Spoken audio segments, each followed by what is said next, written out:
Mega డిఎస్సిపై YCP చేస్తున్న దుష్ప్రచారాన్ని ఖండిస్తూ కడప, కర్నూలు, అనంతపురం జిల్లాల ఉపాధ్యాయులు భారీ నిరసన కార్యక్రమం నిర్వహించారు. 3 జిల్లాల నుంచి కర్నూలుకు చేరుకున్న టీచర్లు ఆత్మగౌరవ ప్రదర్శన పేరుతో కరం తొక్కారు. కొండారెడ్డి బురుజు నుంచి జిల్లా పరిషత్ కార్యాలయం వరకు ర్యాలీ తీశారు.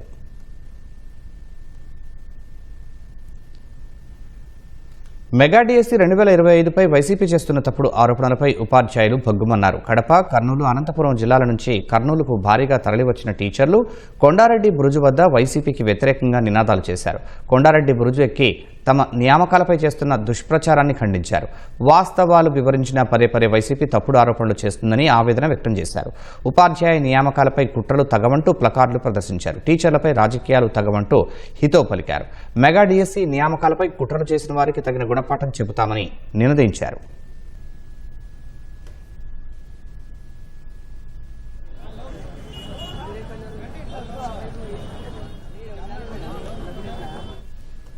అనంతరం కొండారెడ్డి బురుజు నుంచి కర్నూలు జిల్లా పరిషత్ కార్యాలయం వరకు మెగా డిఎస్సి ఉపాధ్యాయులు ర్యాలీగా బయలుదేరారు.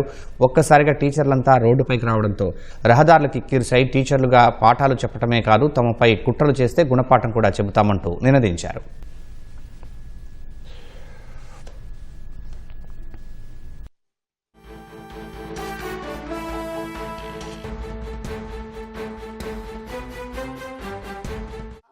గవర్నమెంట్ సెంట్రల్ గవర్నమెంట్ చేసినటువంటి జీవోని ప్రకారంగానే అందులో ఉన్నటువంటి క్రీడల ప్రకారంగానే ఫిల్అప్ చేస్తున్నారు. ఒక క్రీడ ఏ విధంగా ఇంప్లిమెంట్ చేస్తారంటే, ఒక చిన్న ఎగ్జాంపుల్, ఒక వ్యక్తి ఒక అభ్యర్థి ఆడాలంటే అతను రాష్ట్ర స్థాయిలో అన్ని జిల్లా స్థాయిలో సెలెక్ట్ అయ్యి రాష్ట్ర స్థాయిలో ఆడితే ఆయన ప్రతిభా ప్రకారంగానే అసోసియేషన్స్ ఫిల్అప్ చేస్తాయి. ఆ అసోసియేషన్ ప్రకారంగానే ఫిల్అప్ చేస్తారు. ఆ అసోసియేషన్ మేము ఇతను జెన్యూన్ ప్లేయరు, ఏ జెన్యూన్ ప్లేయర్ అని చెప్పేసి జాతీయ స్థాయిలో ఆడినాను. నేను జాతీయ స్థాయిలో ఆడినటువంటి ప్లేయర్ని జాతీయ స్థాయిలో ఉన్నటువంటి ఫెడరేషన్ మాత్రం చేశారు. ఎందుకు 421కి 21 ఫిల్అప్ చేయాలి కదా, ఏమి మిగతావన్నీ అమ్ముకోలేకపోతున్నారని అనుకుంటున్నారా?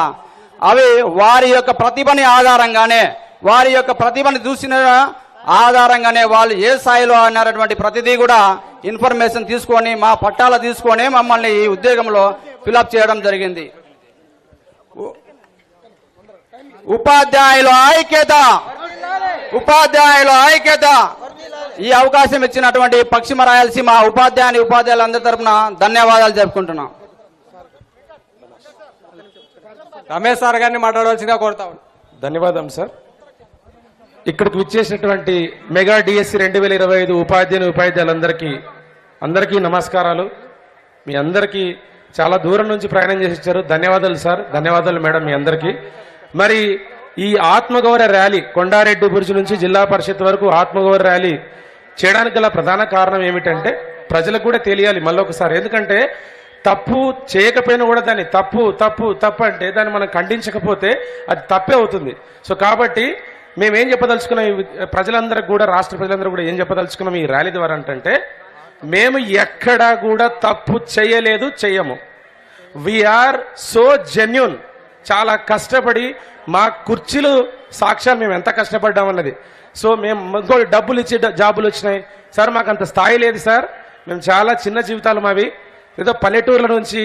సో ఎస్సీ ఎస్టీ మధ్యతరగతి బీసీ వర్గాలకు చెందినటువంటి వారం సార్ మేమందరం, మైనారిటీ వర్గాలకు చెందిన వారం మేమందరం. చాలా చిన్న జీవితాలు సార్, డబ్బులు ఇచ్చుకునేంత స్థాయి మాకు లేదు. దయచేసి మీరు మా మీద ఎటువంటి ఆరోపణలు చేయొద్దండి. ఏదైనా సరే ప్రూఫ్ ఉంటే, నేను స్కూల్ అసిస్టెంట్ సోషల్ కర్నూలు జిల్లాలో నన్ను ఊరేయండి సార్. ఇక్కడ తప్పు చేస్తే నేను తప్పు చేయలేదు సార్ మేము. సో దయచేసి మా మీద ఎటువంటి ఆరోపణలు చేయొద్దండి. తప్పు ఉంటే ఆల్రెడీ కోర్టులో కేసు వేసినారు, ఎక్కడ లేదు తప్పు చేయలేదు తెలిసింది. So thank you very much for this opportunity sir. Thank you.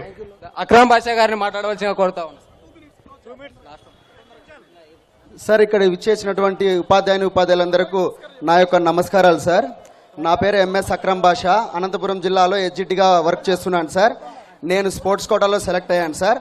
మొట్టమొదటిసారి నేను చెప్పాల్సిన ఒకే ఒక పాయింట్ ఏమంటే, మొదటగా స్పోర్ట్స్ మీద అవగాహన లేదు సార్ చాలామందికి.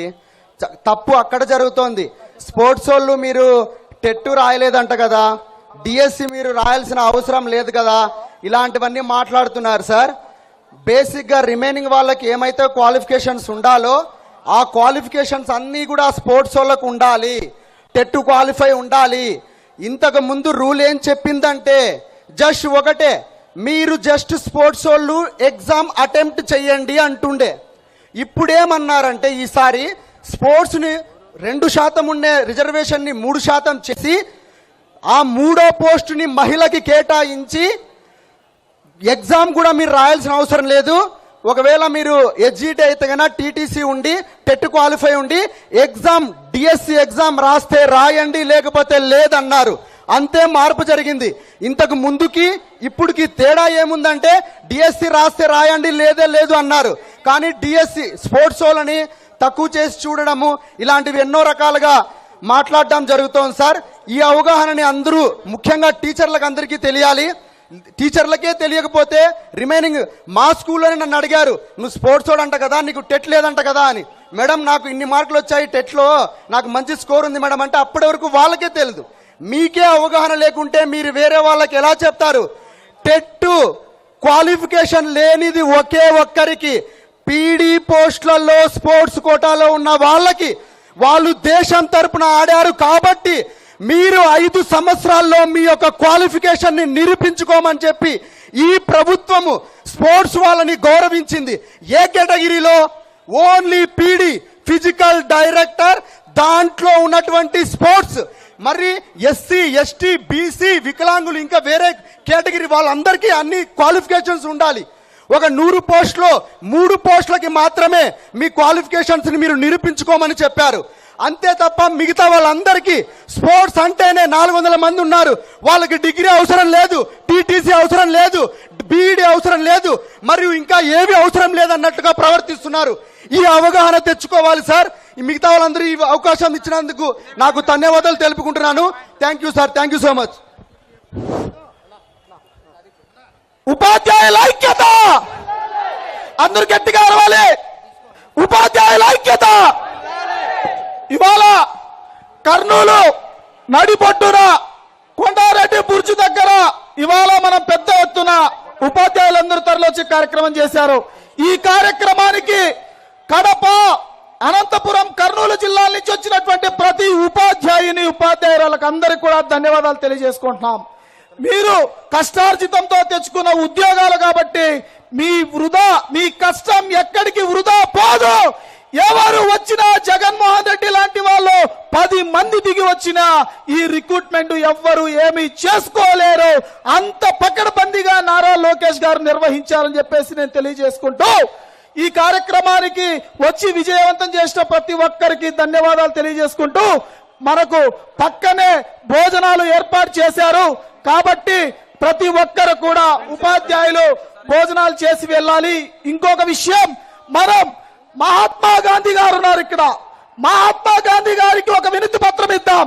దయచేసి ఉపాధ్యాయులందరూ కూడా రావాలి. మన యొక్క ఉద్యోగాలు ఎలా సాధించామో దయచేసి జగన్మోహన్ రెడ్డి గారికి కనీసం బుద్ధి కల్పించండి, జ్ఞానోదయం కల్పించమని చెప్పి మన మహాత్మా గాంధీ గారికి ఒక వినతి పత్రం ఇద్దాము.